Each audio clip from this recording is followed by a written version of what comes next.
لا حول ولا قوة إلا بالله العلي العظيم. أعوذ بالله من الشيطان الرجيم. بسم الله الرحمن الرحيم. الحمد لله رب العالمين بارئ الخلائق أجمعين. الحمد لله الذي يؤمن الخائفين وينجي الصالحين. يدع المستكبرين ويرفع المستضعفين ويهلك ملوكا ويستخلف آخرين. قاسم الجبارين ومدرك الهاربين. والصلاة والسلام على أشرف الأنبياء والمرسلين رحمة للعالمين شفيع المذنبين سيدنا ومولانا أبي القاسم محمد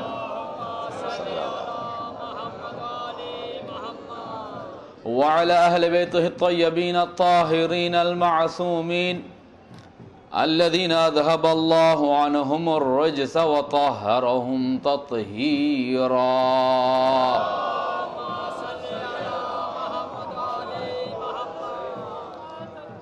سيما بقية الله الأعظم في الأرضين روح وأرواح العالمين لتراب مقدمه الفداء.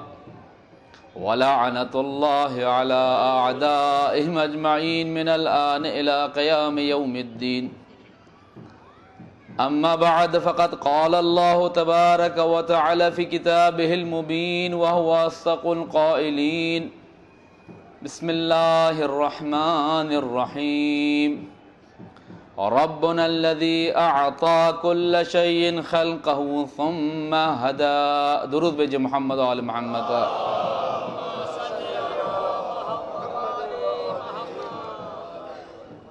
ایک دفعہ پھر مومنین سے درخواست کروں گا کہ آگے کافی جگہ موجود ہے، آگے تشریف لے آئیں.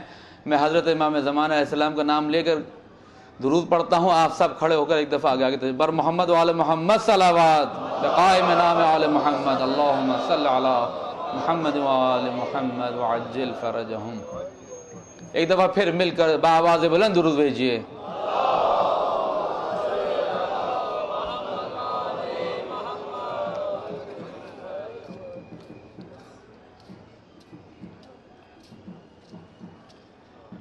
محترم عزیزان، امام حسین علیہ السلام سورہ طٰہٰ آیت نمبر 50 محفل حسینی کے اس تاریخی اور 65ویں سالانہ عشرہ محرم الحرام میں ہمارا موضوع ہے نظام کائنات میں ہدایت مظہر ہدایت، کہ مسلسل آپ گزشتہ 3 شبوں سے ہم جیسے حقیر طالب علم کے عرائض کو سماعت فرما رہے ہیں.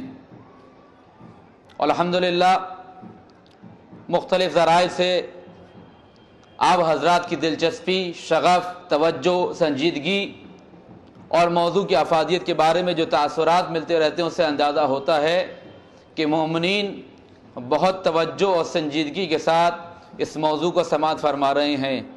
اور در حقیقت بلکہ یوں کو حقیقت تو یہ ہے کہ یہ آپ کا حسن سماعت ہے، وَإِلَّا ہم جیسے حقیر طالب علموں میں اتنی وسعت علمی نہیں کہ ہم اس موضوع پر گفتگو کر سکیں، یہ اسے پائے تکمیل تک پہنچا سکیں. سورہ طٰہٰ آیت نمبر 50 ربنا الذی اعطى كل شيء خلقه ثم هدى، کہ جب حضرت موسیٰ اور حضرت ہارون علیہ السلام فرعون کے دربار میں گئے تو فرعون نے پوچھا فما ربکما یا موسیٰ، اے موسیٰ تم دونوں کا رب کیا کام کرتا ہے؟ توجہ فرمائیے گا. وہ فرعون، وہ حاکم، وہ حکمراں کہ جو خدائیت کا دعویٰ کرتا ہے، جو انا ربکم الاعلی کہتا ہے کہ میں سب سے اعلیٰ رب ہوں، برتر خدا ہوں تمہارا، جب حضرت موسیٰ اور حضرت ہارون علیہ السلام اس کے دربار میں گئے، جب ڈائلاگ ہوئے، جب مذاکرات ہوئے، تو پوچھتا ہے کہ اے موسیٰ، اے ہارون، تمہارا رب کیا کام کرتا ہے؟ اب سامنے کون ہے؟ فرعون، سامنے کون ہے؟ ظالم، سامنے کون ہے؟ جابر، سامنے کون ہے؟ بے گناہ انسانوں کا قتل عام کرنے والا شخص۔ توجہ فرمائیے گا کہ جس نے ارادہ یہ کیا تھا، کیونکہ نجومیوں نے یہی کہا تھا نا کہ فرعون، ایک بچہ پیدا ہونے والا ہے، وہ عنقریب تیرے شہر میں پیدا ہوگا اور تیری بساط الٹ دے گا، تیری بادشاہت کو ختم کر دے گا۔ اس خیال سے کہ نجومیوں نے یہ کہا ہے، لہذا ہزاروں بچوں کو تہے تیغ کر دیا۔ توجہ فرمائیے گا، قتل کرا دیا۔ لیکن خدا کہتا ہے جسے خدا رکھے اسے کون چکے؟ توجہ فرمائیے گا، یہاں سے ایک نکتہ دینا چاہتا ہوں، جسے خدا رکھے اسے کون چکے؟ اسی کی گود میں، اسی کے گھر میں، اسی کے پرورش، اسی کے زیر سایہ خدا نے موسیٰ کو تربیت دے کر یہ بتا دیا، فرعون تو چاہے کچھ بھی کر لے، کتنا ہی دوڑ لگا لے، کتنا ہی خون بہا دے، کتنی ہی ندیاں خون کی بہا دے، لیکن جسے ہم تیری نابودی کے لیے پیدا کر رہے ہیں، اسے پیدا کر کے تیرے گھر میں پرورش دے رہے ہیں،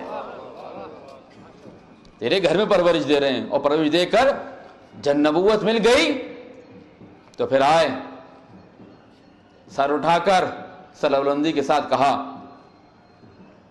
تو موسیٰ سے کہتے ہیں، موسیٰ سے کہتا ہے فرعون، تمہارا رب کیا کام کرتا ہے؟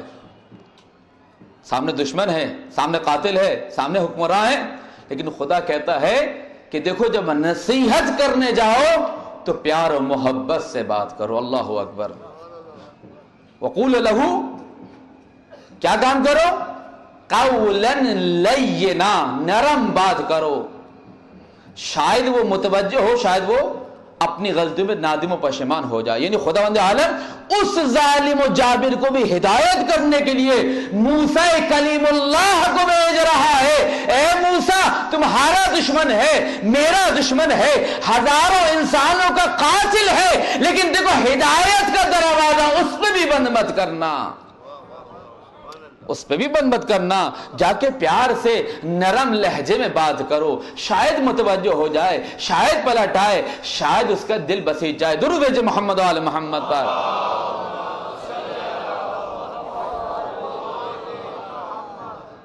اور حضرت موسیٰ نے بھی ایسا جواب دیا کہ دن کو تارے نظر آنے لگے فرعون کو۔ کیا کہا؟ ربنا الذی اعطی کل شیء خلقہ ثم ہدی، کہ ہمارا پروردگار وہ ہے، کیونکہ خطاب تھا موسیٰ اور ہارون سے، کہا ربنا الذی، ہمارا پروردگار وہ ہے جو ہر چیز، جس نے ہر چیز کو اس کی خلقت کے تمام لوازمات عطا کیے ہیں، تمام ضرورت کی چیزیں ادا کر دی ہیں، جو چیز بھی انسان جس کا محتاج تھا اسے فری دے دیا ہے، بغیر کسی درخواست کے دے دیا ہے۔ ثم ہدا، لیکن فوراً اس کی ہدایت کا انتظام کیا۔ تو کل گفتگو یہاں تک پہنچی تھی کہ دو قسم کی ہدایت ہے، توجہ فرمائیے گا، ہدایت ہے تکوینی اور ہدایت ہے تشریعی۔ تکوینی اور تشریعی کل اس کا مختصر تعارف ہو چکا ہے، انشاءاللہ بات آگے آئے گی تو اس کو مزید کھولیں گے۔ درود بھیجیں محمد و آل محمد پر۔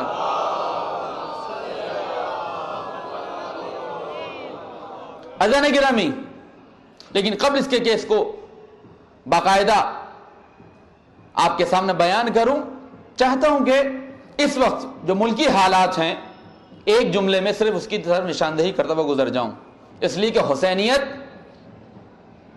اس لیے کہ غم امام حسین علیہ السلام، اس لیے کہ فرش عزا یہ تقاضا کرتی ہے کہ اپنے زمانے کے حالات سے باخبر رہو،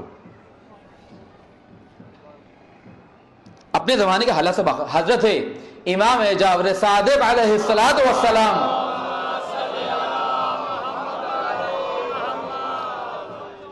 سے روایت منقول ہے اصول کافی میں، امام کیا فرماتے ہیں؟ ایک مومن کی ایک مسلمان کی، ایک حسینی کی کیا علامت ہے؟ توجہ فرمائیے گا، العالم بزمانہ لا تہجم علیہ اللوابس، جو اپنے زمانے سے آگاہ ہوتا ہے، جو اپنے زمانے کے نشب و فراز کو جانتا ہے، جو زمانے کے سیاسی حالات کو دیکھ رہا ہوتا ہے، لا تہجم علیہ اللوابس، زمانہ، حالات، واقعات اچانک ہے کہ اس پہ ہجوم نہیں کرتے، حملہ نہیں کرتے.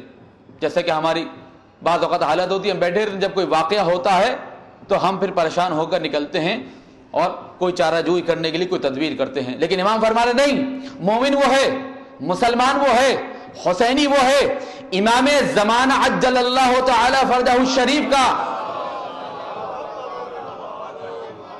دیکھیے اگر امام زمانہ کے نام پر ایسی صلوات بھیجیں گے تو پھر ہم کیسے امام کی فوج میں شریک ہو سکیں گے؟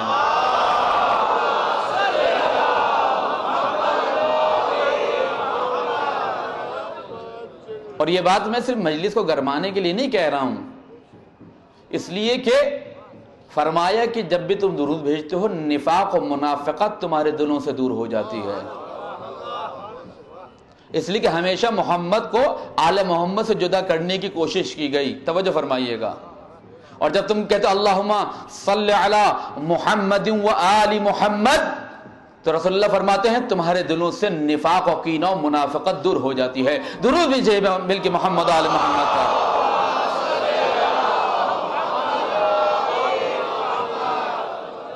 کہ اپنے آپ کو امام کے لیے بھی تو تیار کرنا ہے. انشاءاللہ جب ہدایت کی، اجتماعی ہدایت کی بات آئے گی تو ہم حضرت امام زمانہ کا ضرور تذکرہ کریں گے، اس لیے کہ حق ہے. حسینیت میں اور مہدویت میں، امام حسین میں اور امام مہدی میں خاص رابطہ موجود ہے. بہرحال موضوع نہیں ہے، لہذا اس کو ابھی آپ کے سامنے باز نہیں کر رہا ہوں، کھول نہیں رہا ہوں، اس کی تشریح نہیں کر رہا ہوں، لیکن بہت بڑا، بہت گہرا رابطہ ہے، بہت گہرا رابطہ ہے. عزیزان گرامی، خداوند عالم نے ہدایت تکوینی اور تشریعی یہ دو ہدایتیں دی ہیں. اور میں عرض کر رہا تھا کہ حقیقی مومن، حقیقی منتظر امام زمانہ کے وہ جو اپنے حالات کو جانتا ہو. اور اس لیے رہبر معظم فرماتے ہیں کہ سیاسی ہونا، سیاست میں دخل دینا ضروری نہیں ہے، لیکن سیاسی شعور اور سوجھ بوجھ کا رکھنا آپ پہ واجب ہے. سیاسی شعور ہونا چاہیے، سوجھ بوجھ ہونی چاہیے. کون کیا کر رہا ہے، کون سی جماعت، کون سی پارٹی، کون سی تحریک، کون سی موومنٹ کیا کام کر رہی ہے. آج ہماری ملک کی سرحدیں دشمن ہمارا بار بار حملے کر رہا ہے، ہمارے پاک فوج کے نوجوانوں کو شہید کر رہا ہے. اور صرف ملک کے باہر سرحدوں پہ نہیں، ملک کے اندر سوچی سمجھی سازش کے تحت مسلمانوں کو لڑانے کی کوشش کی جا رہی ہے. کبھی عید میلاد النبی کے جلسے و جلوسوں پر حملہ، کبھی امام حسین علیہ السلام کی عزاداری سے منسوب امام بارگاہوں، مساجد، جلوس اعزا اور مجالس میں حملے. آخر کیا وجہ ہے؟ دشمن پوری مستعدی کے ساتھ، پوری پلاننگ کے ساتھ، پوری توجہ و سنجیدگی کے ساتھ مصطفیٰ اور اولاد مصطفیٰ کو نشانے پہ لیا ہوا ہے. ذکر مصطفیٰ ہو یا ذکر آل مصطفیٰ ہو، عید میلاد النبی کے جلسے جلوس ہو یا پھر محرم الحرام ایام اعضاء کی مجالس ہوں. لہذا یہ ہمارا فرض بنتا ہے کہ ہم باہم منسجم متحد ہو کر، ہاتھوں میں ہاتھ دے کر، شیعہ سنی مل کر اس سازش کو ناکام بنائیں. اس لیے کہ جب تک ہم متحد نہیں ہوں گے، جب تک ہم آپس میں ایک نہیں ہوں گے، جب تک ہمارا اتحاد نہیں ہوگا، یگانگت نہیں ہوگی، ہم آپس میں لڑتے رہیں گے، ہم آپس میں ایک دوسرے کے گریبان پکڑتے رہیں گے، ہم آپس میں لڑ کر اپنی سازشوں، اپنے خلاف ہونے والی سازشوں کو مضبوط بناتے رہیں گے اور اپنی طاقت کو کھوتے رہیں گے. لہذا وقت کا تقاضا یہ ہے، امام حسین علیہ السلام کے سپاہ میں سب شیعہ نہیں تھے. توجہ فرمائیے گا، وقت کے دامن میں گنجائش نہیں ہے کہ میں اس بات کو آپ کے لیے کھولوں، بلکہ بہت سے عیسائیوں نے بھی امام کے لشکر میں شامل ہونے کی کوشش کی ہے، لیکن حالات، لیکن قسمت نے ساتھ نہیں دیا. توجہ فرمائیے گا، بہت ذمہ داری سے عرض کر رہا ہوں. مسیحی برادری بھی اسی ملک میں، اسی شہر میں اس ملک کی سیاسی، ثقافتی، اجتماعی، اقتصادی اور صفائی ستھرائی کے لحاظ سے تمام کاموں میں ہمارے ساتھ شریک ہے، جس کو میں نے کل بھی کہا تھا کہ ہمارا فرض بنتا ہے کہ ہم اس مجلس اعلیٰ کو منعقد کرنے کے لیے تمام افراد، تمام اداروں کا بلا تفریق شکریہ ادا کریں۔ بہت سے افراد تھے جو بنو امیہ سے تعلق رکھتے تھے، بہت سے افراد تھے جو امام حسین کے دشمن تھے، لیکن کردار حسینی، سیرت حسینی نے ان کو ایسا جذب کیا، ایسا کھینچا کہ حسینی بن کر حسین کے ساتھ شہدائے کربلا کے کارواں میں شامل ہو کر ہمیشہ ہمیشہ کے لیے ابد بن گئے، امر بن گئے۔ اور اسی لیے کہتے ہیں طبتم وطابت الارض التي فيها دفنتم، اے حسین آپ پاک نہیں ہوئے، آپ اور تمام شہدائے کربلا پاک ہو گئے، اور جس زمین میں آپ دفن ہوئے وہ زمین پاک ہو گئی، وہ زمین پاک ہو گئی۔ لہذا یہ ہم سب کا فرض بنتا ہے کہ جس طرح بھی ہو سکے عید میلاد النبی کے جلسے جلوس ہوں یا ماہ محرم کے جلسے جلوس ہوں، ہم سب کا فرض بنتا ہے کہ اس کی حفاظت کریں۔ درود بھیجیں محمد و آل محمد پر۔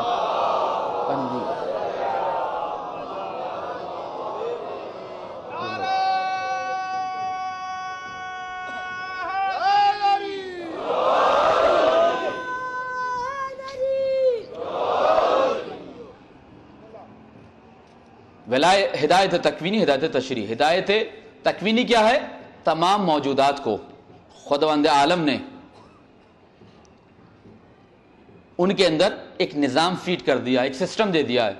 مثال کے طور پر آج سے 1000 سال پہلے چونٹی جس طرح زندگی بسر کرتی تھی آج بھی ویسی زندگی بسر کرے گی۔ شہد کی مکھی آج سے 1000 سال پہلے جس طرح چھتا بناتی تھی اسی طریقے سے آج بھی چھتا بناتی ہے۔ اس کی سیرت میں، اس کی روش میں، اس کے اصول و قوانین میں کوئی تبدیلی نہیں۔ اس لیے خدا کہتا ہے تمہارے رب نے شہد کی مکھی کی طرف الہام کیا ہے کہ وہ گھر بنائے، شہد بنائے، پھولوں سے چوسے، ان کا رس جمع کر کے شہد کی شکل میں پیش کرے۔ اسی طرح نباتات کو، جس کو میں نے کہا کمال، ہر چیز کا کمال ہے، اگر وہ چیز ویسے یوز کی جائے، جس کو میں نے کل کہا تھا بہترین مقصد کو، کائنات کے اعلیٰ ترین مقصد کو اعلیٰ ترین راستے کے ذریعے، اعلیٰ ترین روش کے ذریعے اور اعلیٰ ترین وسائل کے ذریعے کم ترین وقت میں حاصل کرنا۔ توجہ فرمائیے گا، یہ تھوڑی سی بحث ہے، انشاءاللہ جب یہ گزر جائے گی تو آپ کو لطف آئے گا۔ اور وہ وعدہ میں جو گزشتہ 2-3 دنوں سے کر رہا ہوں کہ آپ کو ہادی کی صفات بیان کروں گا، سب گفتگو روکا، سب سے پہلے آج میں ہادی کی صفات بیان کرنا چاہتا ہوں۔ 3 بنیادی صفات ہیں، لیکن یہ ہدایت تکوینی تشریح کو صرف ایک جملے میں اس کی توضیح دے کر تشریح کر کے اپنی منزل کی طرف آتا ہوں۔ جمادات، نباتات، حیوانات، انسان، سب کو خدا نے ان کا سسٹم ان کے اندر فیڈ کر دیا ہے۔ اور ہدایت تشریعی شرع سے ہے، قانون سے ہے، خدا نے اندر بھی ایک نظام فٹ کیا ہے، سسٹم دیا ہے، اور باہر بھی انسان کے لیے قانون بنایا جس کو ہم دین اسلام کہتے ہیں، اور اس کی ریٹن فارم قرآن مجید ہے، اور اس کی پریکٹیکل فارم محمد آل محمد ہیں۔ توجہ فرمائیے گا، قرآن کی تفسیر دیکھنا ہو تو محمد آل محمد کی سیرت کو دیکھیے، اور اگر قرآن کو عملی صورت میں دیکھنا ہو تو جب بھی محمد آل محمد کی سیرت کو دیکھیے، اور اگر قرآن کو سمجھنا ہو تو سیرت محمد آل محمد کو سامنے رکھیے۔ درود بھیجئے محمد آل محمد پر۔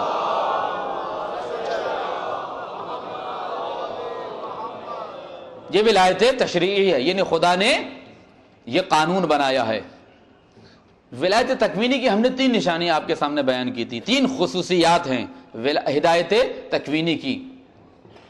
پہلی صفت یہ ہے قابل تعلیم و تعلم نہیں ہے، یعنی پڑھانے سے نہیں آتی، کسی اسکول میں آپ کو نہیں پڑھایا جائے گا، کیونکہ انسان کی پہنچ ہی نہیں ہے وہاں تک، انسان کی عقل کی رسائی ہی نہیں ہے وہاں تک، اس لیے کہ ہدایت غیب سے ایک اتصال، ایک رابطے، کنیکشن کا نام ہے۔ توجہ فرمائیے گا،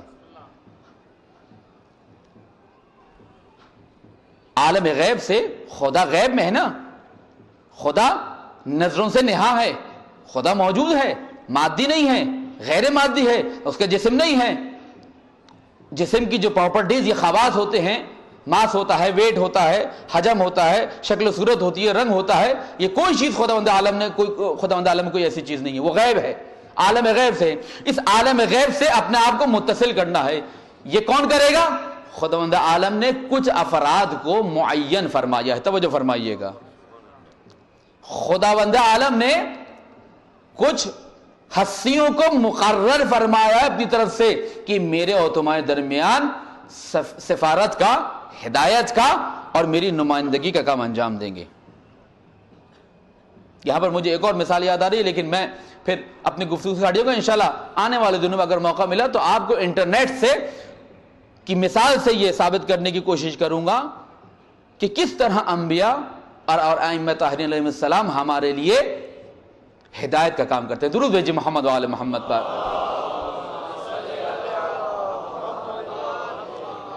پہلی چیز یہ کہ قابل تعلیم و تعلم نہیں، یعنی نہ کسی اسکول میں پڑھائی جائے گی، کیونکہ انسانی فکر کی رسائی وہاں تک نہیں ہے، عالم غیب تک.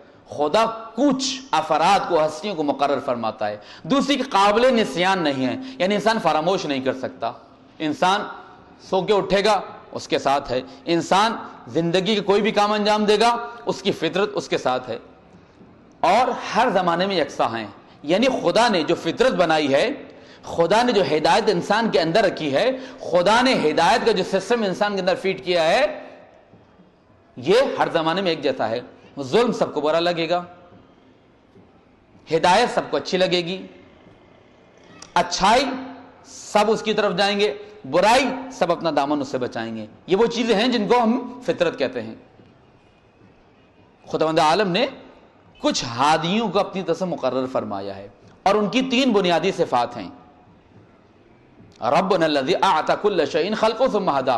خدا نے ہدایت کی ہے، تکوینی ہدایت بھی کی ہے، تشریعی ہدایت بھی کی ہے. تمہارے اندر بھی ایک سسٹم رکھا ہے، اور تمہارے باہر بھی انبیاء اور اولیاء اور اوصیاء اور ائمہ طاہرین علیہ السلام کے ذریعے سے ایک قانون بنایا، قانون زندگی دیا ہے تمہیں، جس کو میں پہلے بھی کہہ چکا ہوں. زندگی دی ہے، عطا کی ہے، لیکن خدا نے کہا کہ زندگی گزارنے کا طریقہ ہم بتائیں گے، اب تمہاری مرضی ہے کہ تم اس پہ عمل کرو یا نہ کرو. اِنَّا هَدَيْنَا السَّبِيلَ إِمَّا شَاكِرًا وَإِمَّا كَفُورًا. اکثر بچے ہم سے سوال کرتے ہیں، گفتگو روک کر چونکہ مربوط ہے اس لیے عرض کر رہا ہوں کہ جناب شادی کیسے کی جائے، جس کو میں نے کہا میڈیا مسلسل ہمیں گمراہ کر رہا ہے، برائی دکھا کر، برائی کی برائیت، قباحت، اس کی نجاست، اس کا گناہ ہونا، اس کا تاریک ہونا، اس کا پست ہونا، اس کا رذالت ہونا ہمارے دلوں سے نکال رہا ہے. چھوٹے چھوٹے بچوں کو سیکس کی تعلیم دی جا رہی ہے اسکولوں میں، چھوٹے چھوٹے بچوں کو مختلف طریقے، حتیٰ کہ کارٹونز میں جنسیات کی تعلیم دی جا رہی ہے. میں چونکہ نفسیات کا طالب علم بھی ہوں، لہذا ہر چیز کو نفسیات کے حوالے سے دیکھتا ہوں. بہرحال وقت کے دامن میں گنجائش نہیں کہ میں اس بات کو کھولوں. انشاءاللہ آنے والی مجالس میں اس پہ سیر حاصل گفتگو، جس کو میں نے کل کہا تھا کہ ہماری جو ثقافت رائج کرنے کی کوشش کی جا رہی ہے، اس کے پیچھے بھی ایک استعماری سازش ہے کہ اپنی تہذیب و تمدن کو بھول جاؤ، اپنی ثقافت کو بھول جاؤ اور غیر اسلامی ثقافت کو مانو، غیر اسلامی ثقافت کو رائج کرو اور اس کے پیچھے چلو.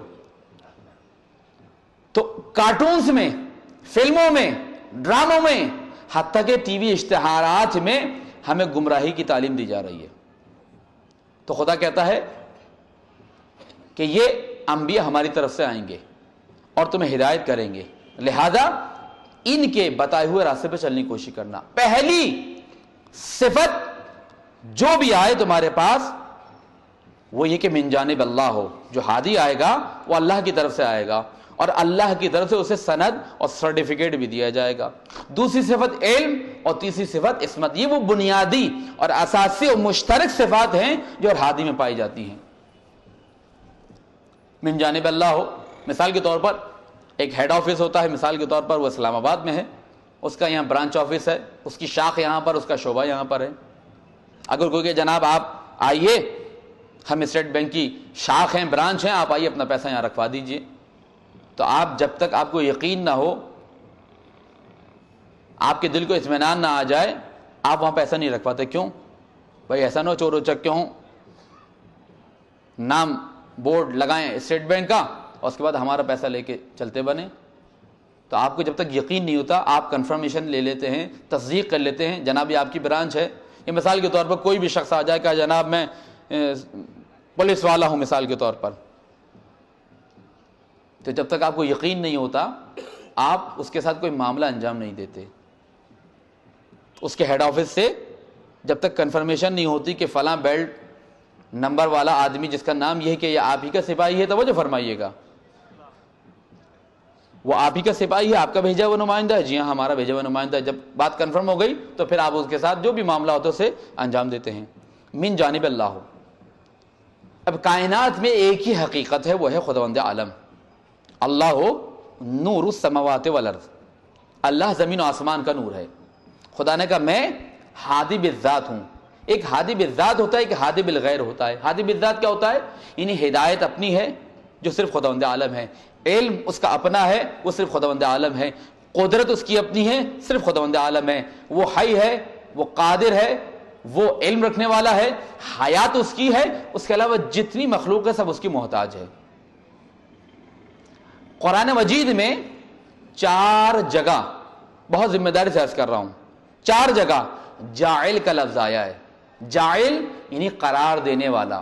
توجہ فرمائیے گا, خدا کہہ رہا ہے میں ہدایت کرنے والا ہوں, مخلوق میں نے بنائی ہے, انسانوں کو میں نے خلق کیا ہے, جانوروں کو میں نے خلق کیا ہے, نباتات کو میں نے خلق کیا ہے, سب کی تکوینی اور تشریح ہدایت بھی میرے ذمہ ہے.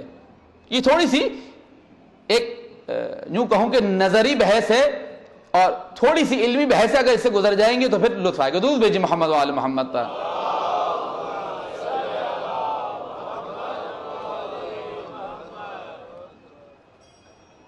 جائل کا لفظ 4 جگہ خداوند عالم نے استعمال کیا قرآن مجید میں, اور ظاہر بات ہے قرار دینے والا یعنی جس کے پاس کچھ ہو وہی تو قرار دے گا نا, جس کے پاس کچھ نہ ہو. کیا آپ زیرو میں سے کوئی چیز مائنس کر سکتے ہیں؟ جی میتھ تو پڑھا ہے نا سب نے ماشاءاللہ, یہاں اسٹوڈنٹ ہیں یونیورسٹی کے کالج کے ماشاءاللہ, حساب کتاب سب کو تھا. کیا زیرو میں سے صفر میں سے کوئی چیز نفی کی جا سکتی ہے, مائنس کی جا سکتی ہے؟ نہیں, اس لیے کہ زیرو کے پاس اپنا کچھ نہیں ہے.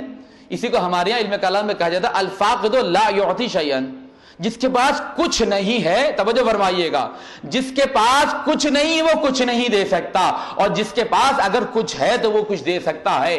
اسی لیے بس کائنات میں ایک ہی شخص نظر آتا ہے جو منبر سلونی پہ بیٹھ کر یہ کہتا ہے سلونی سلونی قبل ان تفقدونی, مجھ سے پوچھ لو کہ قبل اس کے کہ میں تمہارے درمیان سے چلا جاؤں. اس لیے کہ مجھے بنانے والا وہ شہر علم ہے کہ جس سے خدا نے بنایا ہے. یعنی یہ بتانا چاہ رہے ہیں کہ خدا جسے نبی بناتا ہے, اللہ عالم حیث یجعل رسالتہ, اللہ کو معلوم ہے اپنی رسالت کہاں رکھے, اور رسول کو معلوم ہے کہ شہر علم کا دروازہ کسے قرار دے.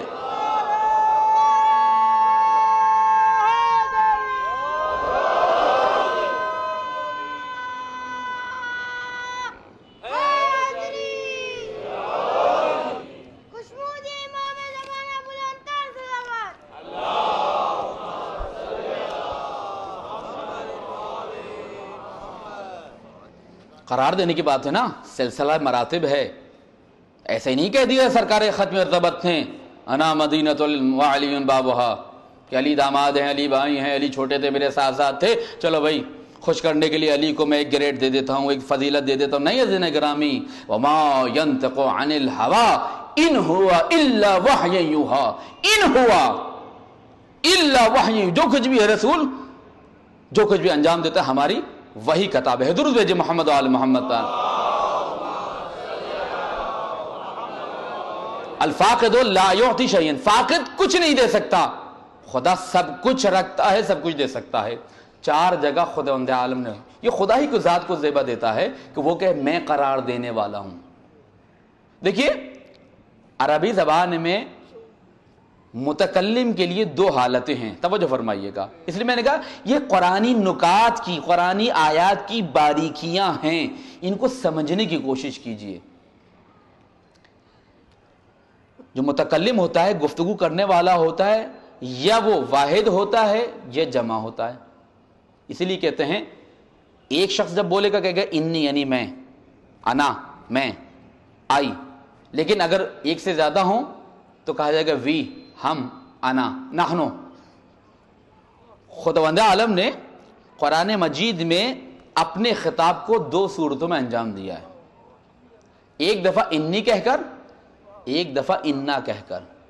اگر خدا ایک ہے تو یہ دو طریقے سے کیوں خطاب کر رہا ہے اپنی مخلوق سے؟ یہ انی اور انا میں بہت فرق ہے۔ یعنی کیا انی جب کہہ رہے تو خدا کے پاس نون کا الف کم ہو گیا تھا، یا جب انا کہہ رہا تھا تو کیا چھوٹی یہ کم پڑ گئی تھی نعوذ باللہ خدا کی بارگاہ میں؟ توجہ فرمائیے گا، انی اور انا جب خدا ایک ہے تو پھر یہ کہا کہ ہم یا میں، دونوں صورتوں میں صحیح ہے۔ لیکن یہ دو خطاب کی وجہ کیا ہے؟ قرآن مجید میں جہاں پر بھی انا آیا ہے، یعنی ہم، انا انزلناہ فی لیلۃ القدر، ہم نازل کر رہے ہیں اس کو، انا ارسلناک، ہم بھیج رہے ہیں، پوری مشیت، پوری قدرت، پوری خدائیت اس انا میں شامل ہے۔ اور جب کہتا ہے انی یعنی میں، یعنی خدا ایک خاص بات کو، ایک خاص پہلو کو، ایک خاص جہت کو، ایک خاص ڈائریکشن کو اپنے اور مخاطب کے درمیان ظاہر کرنا چاہتا ہے۔ فرق واضح ہوا؟ انا اور انی، ہم اور میں۔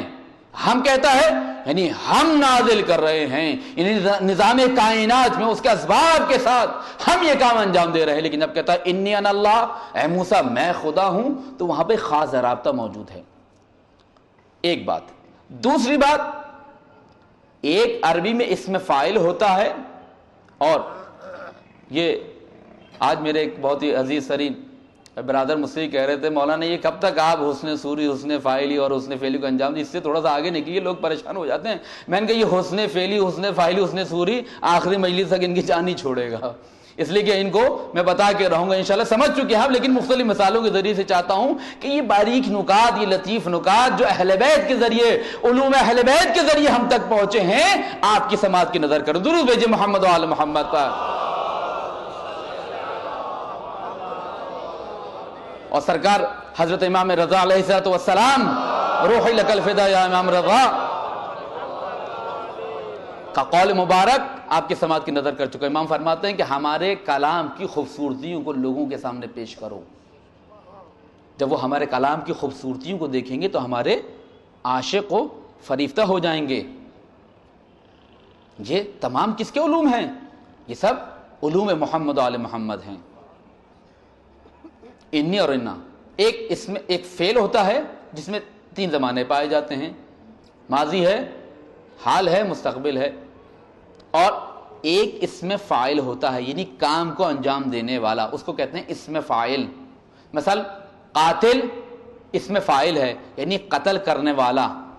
ناصر اسم فاعل ہے، یعنی نصرت اور مدد کرنے والا، صحیح۔ ضارب یعنی ضرب مارنے والا، ٹھیک، یہ بات واضح ہو گئی۔ لیکن اس میں فاعل میں ایک خوبصورتی پائی جاتی ہے۔ جب میں کہوں ماضی میں گیا، یعنی اس سے مراد کیا ہے؟ صرف ماضی ہے، توجہ فرمائیے گا۔ جب میں کہوں میں یہاں موجود ہوں، یعنی حال میں موجود ہوں، اور جب میں کہوں میں کل آؤں گا، یعنی مستقبل میں آؤں گا، جو آنے والا دن ہے، کل یہ کام انجام دوں گا۔ یعنی ماضی میں ماضی کا معنی، حال میں حال کا معنی، اور مستقبل میں مستقبل کا معنی موجود ہوتا ہے۔ لیکن اس میں فاعل میں ایک اور خوبصورتی ہے، وہ یہ کہ اس میں تینوں زمانے پائے جاتے ہیں۔ توجہ فرمائیے گا۔ رسول اکرم کو تانا دیا جاتا تھا کہ آپ کی اولاد نہیں، آپ ابتر ہیں۔ خدا نے کہا انا اعطیناک الکوثر، ہم نے تمہیں، اے محمد ہم نے تمہیں کوثر دی ہے، ہم نے تمہیں فاطمہ دی ہے، ہم تمہیں خیر کثیر دیا ہے۔ انا اعطیناک الکوثر، پہلی مجلس آپ کے ذہن میں اعطینا اور اعطینا میں فرق کیا ہے؟ انا اعطیناک الکوثر فصل لربک وانحر، نماز پڑھو قربانی دو. اِنَّ شَانِئَكَ هُوَ الْأَبْتَرُ. توجہ فرمائیے گا, شان اس میں فاعل ہے. خدا نے یہ نہیں کہا اِنَّ شَنَئَكَ هُوَ الْأَبْتَرُ, جو ماضی میں تمہیں دشنام دے رہا تھا وہ ابتر ہے. یہ نہیں کہا انما یشنؤک هو الابتر, اے محمد جو تمہیں حال میں کہہ رہا ہے وہ ابتر ہے.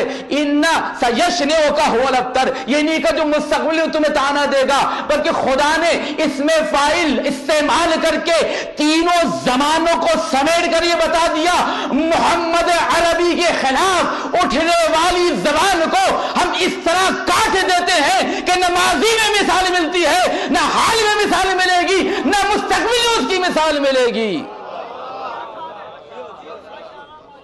ان نشان, کیونکہ صرف محمد عربی کو تانا نہیں ملا. توجہ فرمائیے گا, محمد عربی کو اب تک نہیں کہا, یہ نور ابراہیم کا راستہ روکنے والوں کی اور نور ابراہیم سے, صلب ابراہیم سے امامت کو روکنے والوں کی سازش کو خدا نے یہ کہہ کر بے نقاب کر دیا اِنَّ شَانِئَكَ هُوَ الْأَبْتَرُ. ماضی میں بھی, مستقبل میں بھی, حال میں بھی جو بھی امامت کے نور کو روکنے کی کوشش کرے گا ہم اس کی نسل کو تباہ و برباد کر دیں گے.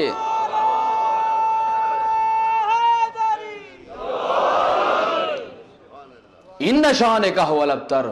اے محمد عربی صرف تمہیں تانا نہیں ملا, یہ ہماری خدائی و مشیت کو برا لگ رہا ہے.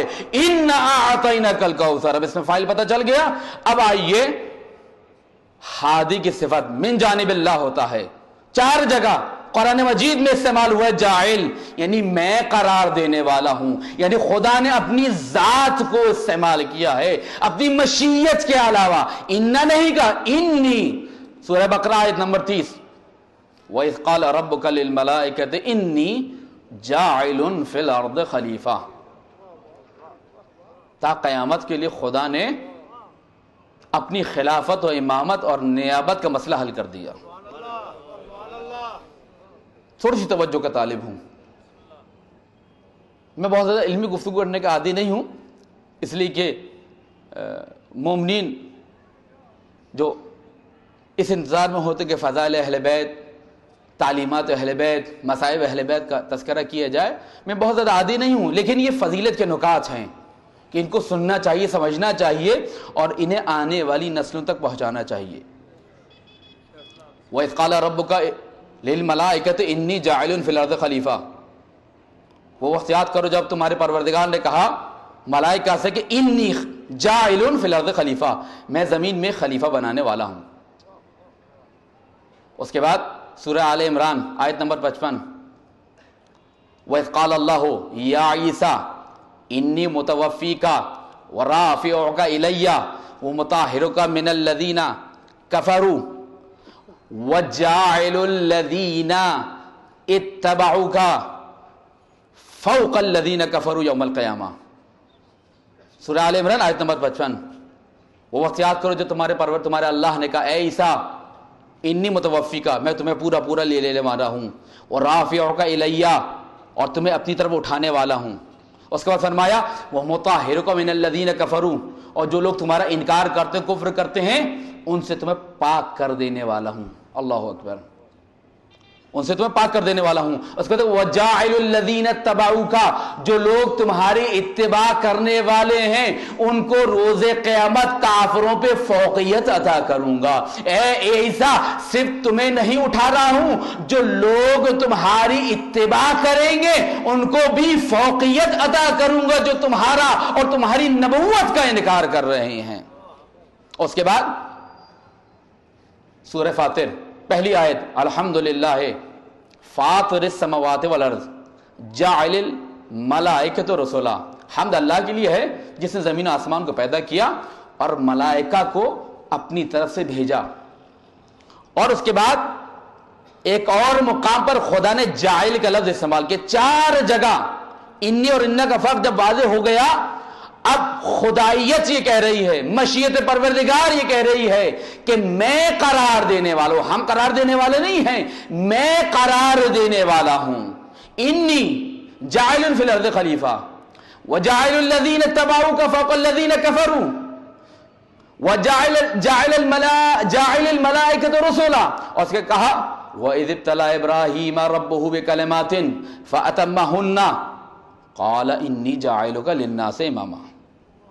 4 جگہ ذمہ داری سے عرض کر رہا ہوں، 4 جگہ جائل یعنی میں قرار دینے والا ہوں۔ جس کے پاس کچھ ہو وہی تو قرار دے گا، جس کے پاس کچھ نہیں ہوگا خود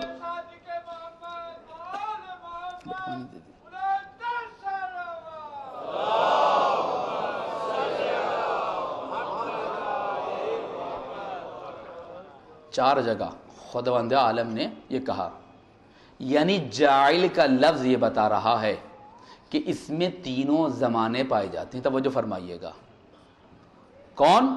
ہادی ہماری طرف سے آئے گا، من جانب اللہ ہوگا۔ اب اس کا سرٹیفکیٹ دیکھنا یہ ہے، خدا کہتا ہے کہ میں قرار دینے والا ہوں، یعنی جب بھی ماضی میں، جب بھی حال میں، جب بھی مستقبل میں ہمارا نمائندہ تمہارے پاس ہادی بن کے آئے گا، خلیفہ بن کے آئے گا، امام بن کے آئے گا، جاعل کا لفظ یہ بتا رہا ہے دیکھو اگر خلیفہ کو دیکھنا ہو تو پہلے یہ دیکھنا اللہ کی طرف سے آ رہا ہے یا نہیں آ رہا، اور اگر امام کو دیکھنا ہو تو یہ دیکھنا ہماری طرف سے امامت کی سند لے کے آ رہا ہے یا نہیں آ رہا۔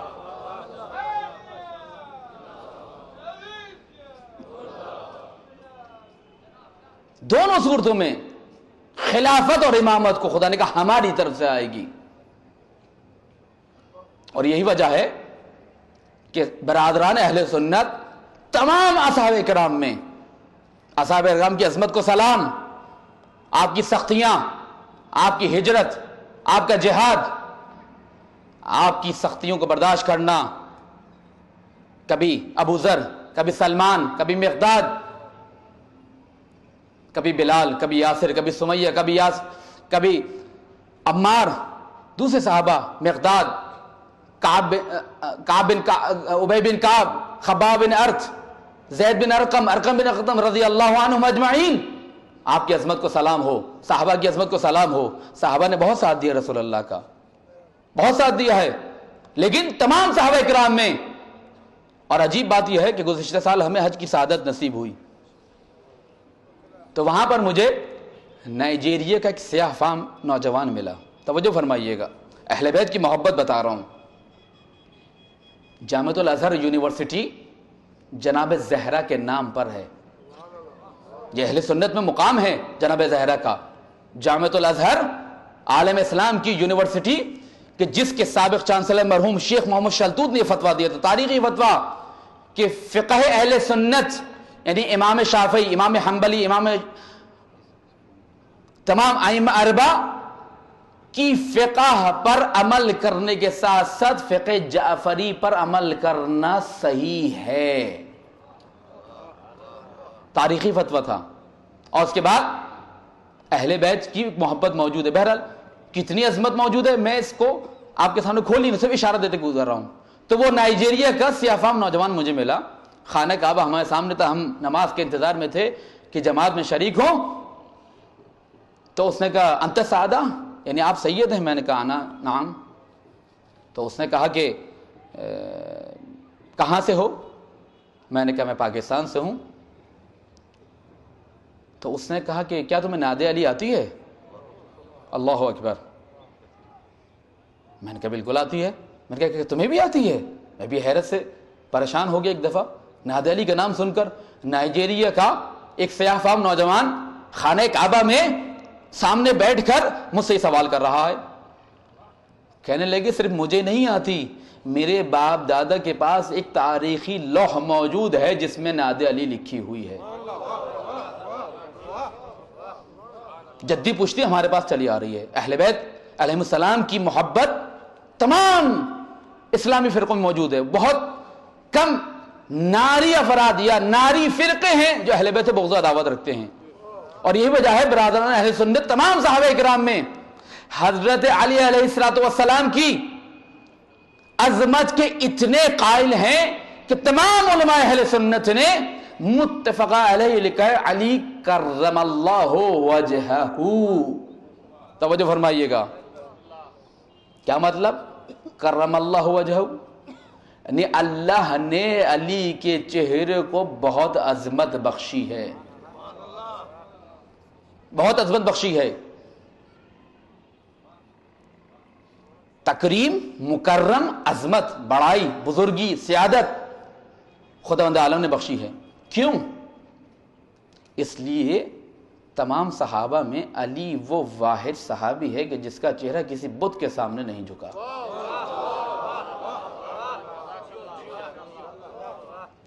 وجہہ کیوں کہا؟ کرم اللہ وجہہ، علی کے چہرے کو بزرگی دی ہے. اس لیے تو سرکار ختم مرتبہ فرماتے ہیں النظر الی وجہ علی عبادہ، ارے جس کا چہرہ کسی بت کے سامنے نہ جھکے تو اسے اس کے چہرے کو دیکھنا عبادت ہے.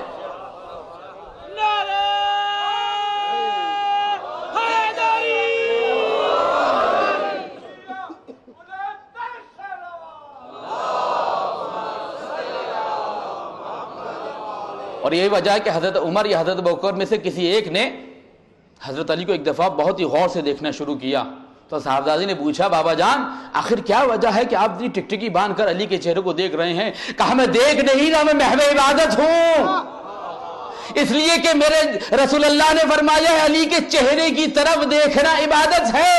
اسی لیے تو برادران اہل سنت کہتے ہیں علی کرم اللہ وجہہ، یعنی جس کے چہرے کو اتنا عظیم کر دیا خدا نے کہ کسی بت کے سامنے نہیں جھکا. اور یہیں سے آل اور اصحاب کا فرق واضح ہو جاتا ہے. میں نے اصحاب کی عظمت بیان کی نا، بہت عظیم ہے، شہادت دی، ہجرت دی، رسول کے کڑے وقت میں ساتھ آئے، لیکن اہل بیت کا اپنا مقام ہے. لقد رضی اللہ، سورہ فتح آیت نمبر 18، لقد رضی اللہ عن المؤمنین، خدا راضی ہو گیا ان لوگوں سے جنہوں نے درخت کے نیچے تحت الشجرۃ، جنہوں نے لوگوں کے نیچے آپ کی بیعت کی ہے. اور اسی سورہ فتح آیت نمبر 10 میں کہا انما یبایعونک الذین یبایعونک انما یبایعون اللہ، جو تمہارے ہاتھ پہ بیعت کر رہے ہیں، توجہ فرمائیے گا یہ ہاتھ بہت اہم ہے، تمہارے ہاتھ پہ بیعت کر رہے ہیں، یہ ہمارے ہاتھ پہ بیعت کر رہے ہیں، یعنی رسول کا ہاتھ ہمارا ہاتھ ہے. اس لیے تو خدا نے کہا تھا وما رمیت اذ رمیت ولکن اللہ رما، اے رسول تم نے کنکری نہیں پھینکی، تم نے پھینکی ہے لیکن در حقیقت ہم نے پھینکی ہے. اے رسول تمہارے ہاتھ پر بیعت کرنے والے ہمارے ہاتھ میں بیعت کر رہے ہیں. ان رسول کے ہاتھ کو اپنے ہاتھ سے تشبیہ دے کر قیامت تک کے لیے ہدایت کا ایک ایسا باب کھولا ہے اگر اس ہاتھ میں کسی کا ہاتھ نظر آ جائے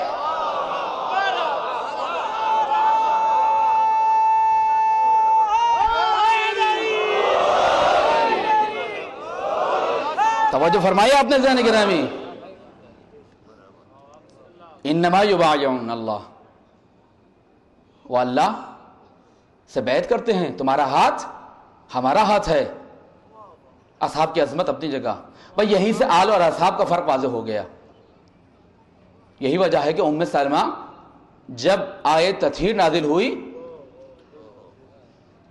تو کہتی ہیں کہ کیا ہمیں بھی اجازت ہے؟ رسول اللہ نے کہا اے ام سلمہ آپ خیر پر ہیں لیکن آپ اہل بیت میں شامل نہیں ہیں، گھر والی ہیں لیکن اہل بیت میں شامل نہیں ہیں. توجہ فرمائیں، گھر والی ہیں لیکن اہل بیت میں شامل نہیں ہیں. آپ زوج رسول ہیں لیکن اہل بیت میں شامل نہیں ہیں. آپ گھر والی ہیں لیکن آیت تطہیر آپ پر نازل نہیں ہو رہی. توجہ فرمائیے گا بھائی اہل بیت وہ ہیں کہ جن کو خداوند عالم نے درود میں شامل کر کے اور درود کو نماز کا جز بنا کر یہ بتا دیا. توجہ ہے ذہن گرامی، بہت تاریخی جملہ دیکھے جا رہا ہوں حیدرآباد کے مومنین کو، اور یہ وہ تمام باتیں ہیں جو ائمہ اربعہ اہل سنت سے منسوب ہیں. یہ فضائل امام شافعی نے اور دوسرے امام نے، دوسرے ائمہ اہل سنت نے بیان کی ہیں. امام شافعی کیا فرماتے ہیں؟ یا اہل بیت رسول اللہ حبکم فرض من القرآن انزلہ کفاکم من عظیم القدر انکم من لم یصلی علیکم لا صلاۃ لہ، یعنی اے اہل بیت رسول اللہ، آپ کی محبت کو خدا نے قرآن میں فرض کیا، اس قرآن کو اتارا، آپ کی عظیم عظمتوں میں سے، آپ کی عظیم فضیلتوں میں سے، آپ کی عظیم رفعتوں میں سے، آپ کے درجات میں سے، آپ کی بلندیوں کو بیان کرنے کے لیے صرف اتنا کہہ دینا کافی ہے، جو نماز میں آل محمد پہ درود نہ بھیجے اس کی نماز قبول نہیں ہے، نماز قبول نہیں ہے۔ لاس من لم یصلی علیکم لا صلاۃ لہ، یعنی آل وہ ہے، اہل بیت وہ ہے جسے خدا درود میں شامل کر کے نماز کا جز بنا دیتا ہے۔ درود بھیجی محمد و آل محمد پر۔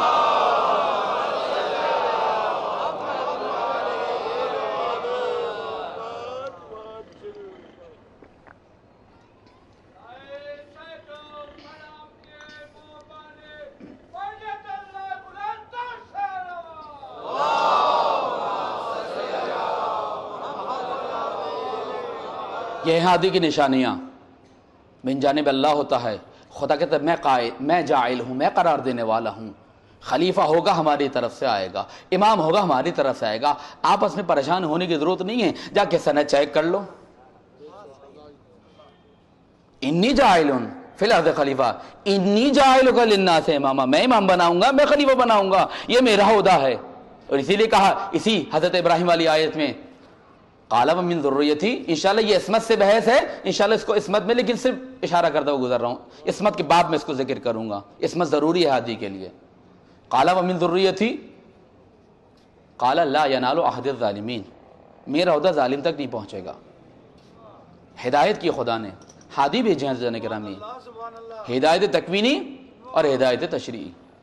ہدایت تکوینی آپ کے اندر اور ہدایت تشریعی آپ کے باہر، قرآن کی شکل میں، آئین اور نظام کی شکل میں۔ درود بھیجے محمد و آل محمد پر۔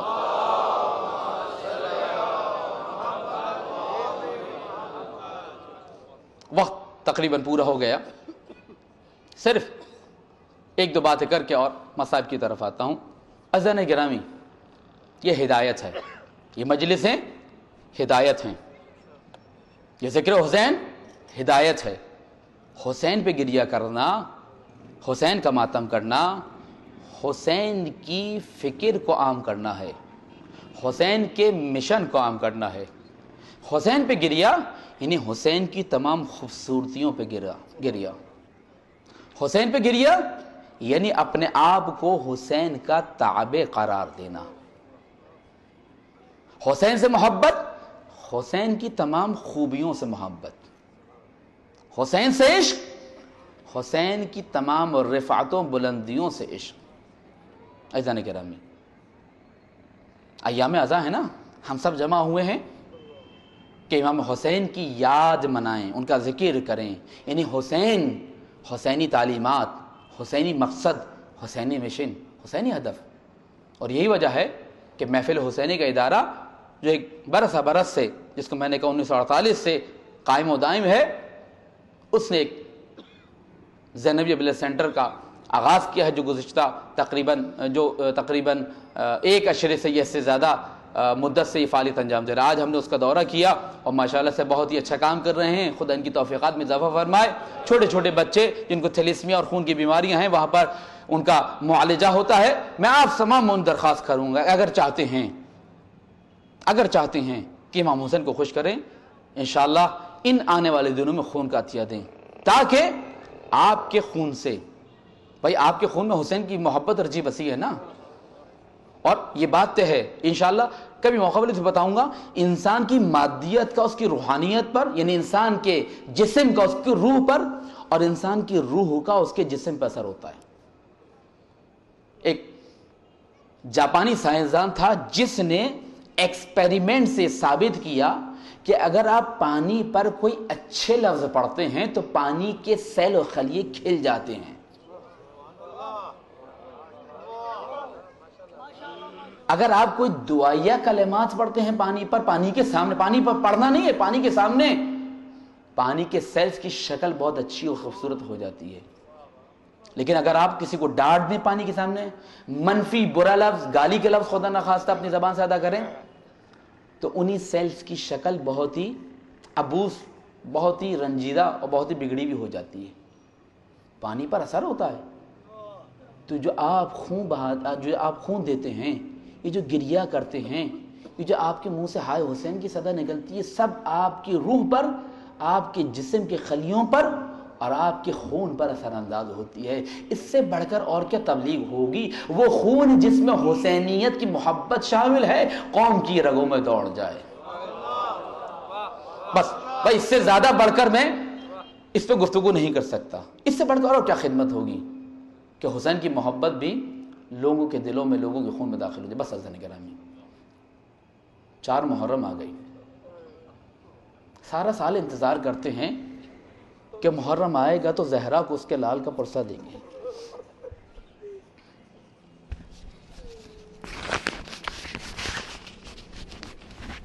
کتنی تیزی سے یہ دن گزر گئے، سارا سال انتظار ہوتا ہے۔ ایام اذاں آئیں گے، دل کھول کر پرسہ دیں گے، اس لیے کہ زہرا جب حسین کی ولادت ہوئی تھی تو رسول نے گریہ کیا تھا۔ بابا گریہ کیوں کر رہے ہیں؟ کہا کہ بیٹی جبرائیل نے کہا کہ خدا نے فرمایا اس حسین کو ایک دن کرب و بلا میں بھوکا پیاسا قتل کر دیا جائے گا۔ اللہ اکبر۔ آج چاہتا تھا اپنی ماؤں بہنوں کے لیے کوئی جملہ کہہ کے جو انشاءاللہ کل جب ہدایت کے زمرے میں بات کریں گے تو اس کا آپ کے سماعت کی نظر کریں گے۔ ماؤں بہنوں کا بہت بڑا کردار ہے بچوں کی تربیت میں، خواتین کا بہت بڑا کردار ہے بچوں کی تربیت میں۔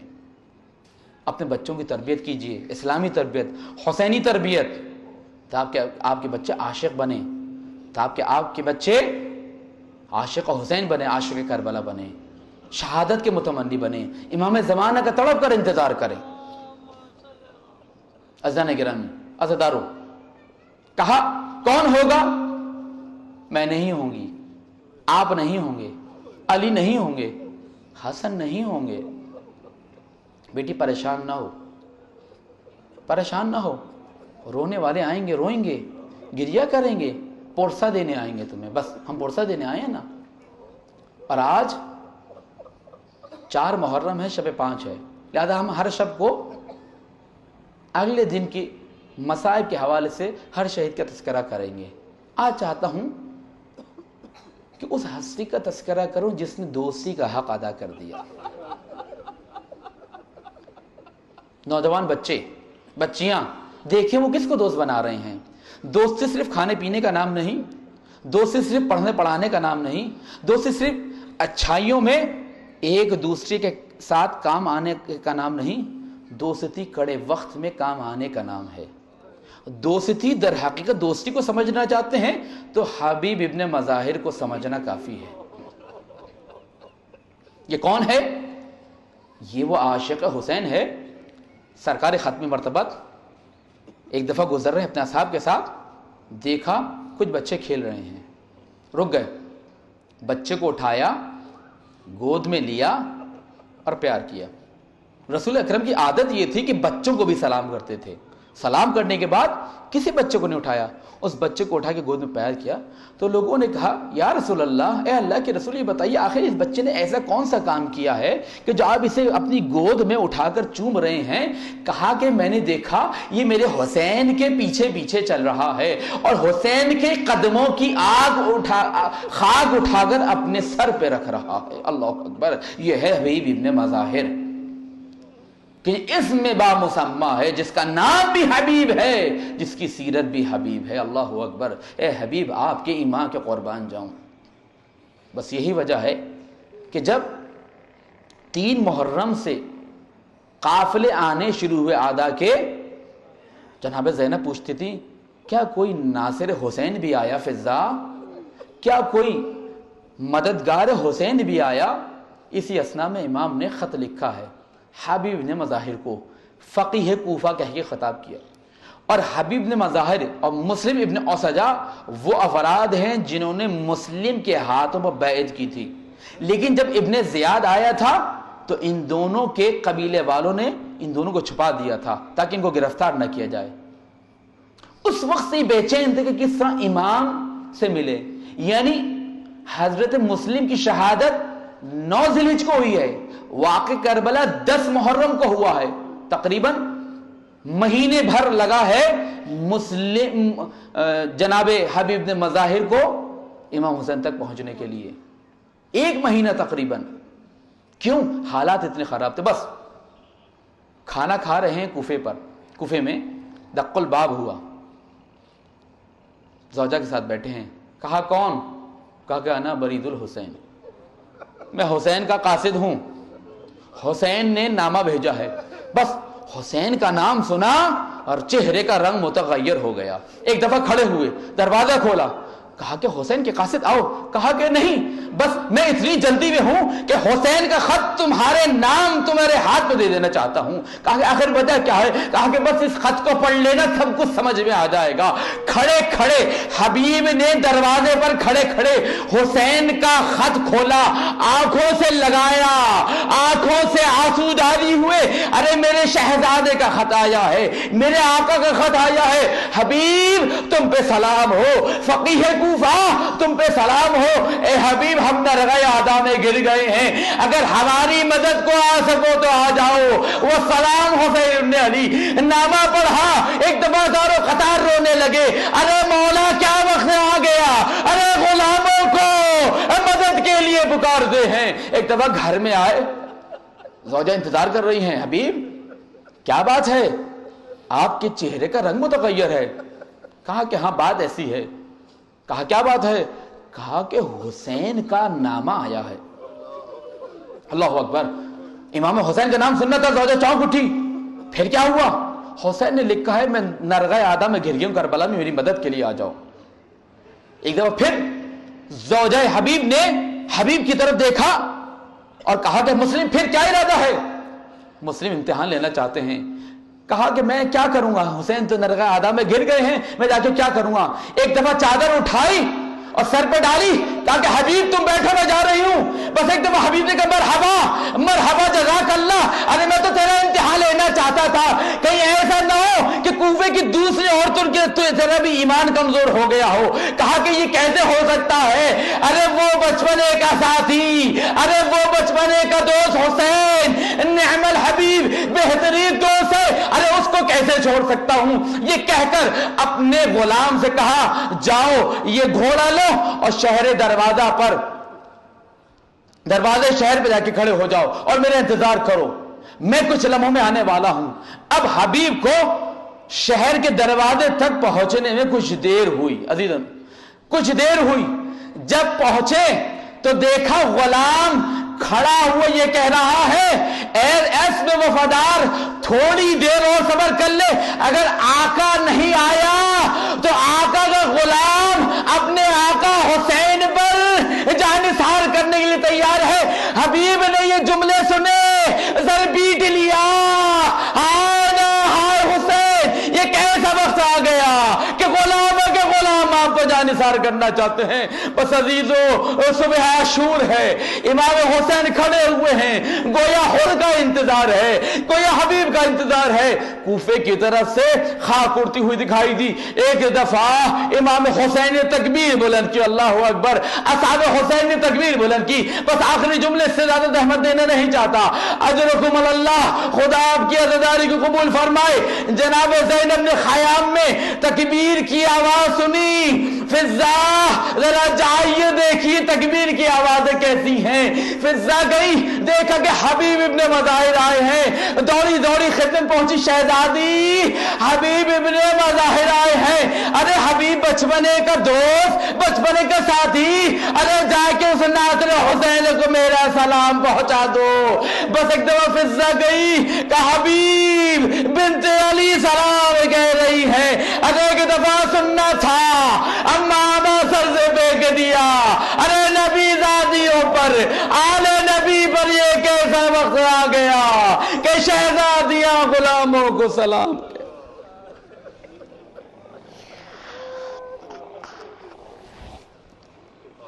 لعنت اللہ علی القوم الظالمین. سيعلم الذين ظلموا أي منقلب ينقلبون. خداوندہ ہم فرش اعضاء پہ بیٹھے ہیں، اس فرش اعضاء کے تقدس کا واسطہ، اس ذکر کا واسطہ، آل محمد کے مصائب و فضائل کا واسطہ، حاضرین و بانیان مجلس کی دینی دنیاوی جائز حاجات کو قبول فرما، حضرت امام زمانہ علیہ السلام کے ظہور میں تعجیل فرما، ہم سب کو ان کے حقیقی انصار و عوان میں شریک فرما، اے خدا ان مجالس کے ذریعے سے ہماری ہدایت اور معرفت میں اضافہ فرما، جملہ مومنین مومنات خصوصاً جنہوں نے دعا کی ہے، التماس دعا کہی ہے، ان سب کو بحق محمد آل محمد صحت کاملہ عاجلہ عطا فرما، ہمارے بچے بچیوں کو علم کے زیور سے آراستہ فرما، جن بچے بچوں کے مسکن و شادی کے اسباب نہیں ان کے اسباب کو مہیا فرما، خداوندہ ہمیں دنیا میں قرآن و اہل بیت کی پیروی کی توفیق دے، ہمیں محبت محمد و آل محمد پہ قائم و دائم فرما، اور آخرت میں ان کی شفاعت سے محروم نہ فرما، ربنا تقبل منا انک انت السمیع العلیم برحمتک یا ارحم الراحمین، اللہم صلی اللہ